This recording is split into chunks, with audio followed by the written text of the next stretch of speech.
ప్రకాశం జిల్లా మార్కాపురం డివిజన్లోని పోలీసులు వారి కుటుంబ సభ్యులకు డీఎస్పీ కార్యాలయంలో ఉచిత వైద్య శిబిరం ఏర్పాటు చేశారు.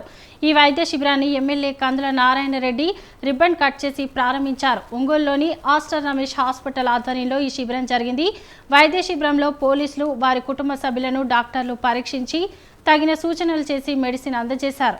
తమ హాస్పిటల్లో పోలీసులకు క్యాష్లెస్ ట్రీట్మెంట్ ఇస్తారని డాక్టర్లు చెప్పారు.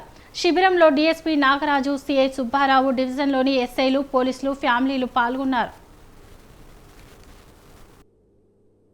వాళ్ళ కుటుంబాలకు కానీ వాళ్ళు కానీ హాస్పిటల్కి వెళ్ళి 2 రోజులు ఒక టెస్టులు చేయించుకొని వాళ్ళకి ఏమి సమస్యలు ఉన్నాయనేది వాళ్ళ కుటుంబాన్ని కానీ అతను కానీ చూసుకునే పరిస్థితులు అయితే పోలీస్ డిపార్ట్మెంట్కి కొంచెం తక్కువ ఉంటుంది.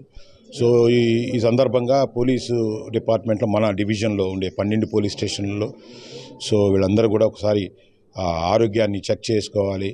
వాళ్ళ హెల్త్ ఎలా ఉందో కూడా చెక్ చేయించుకొని కొంచెం ఏదైనా మంచి జరిగితే డిపార్ట్మెంట్కి మంచి ఉంటుందని మా శ్రీ ఎస్పీ దామోదర్ గారి ఆదేశాల మేరకు ఈ మెడికల్ క్యాంప్ని ఆస్టర్ ఒంగోలు ఆస్టర్ సంఘమిత్ర వాళ్ళ సౌజన్యంతో వాళ్ళతో ఒక నెల క్రితం మాట్లాడటం జరిగింది.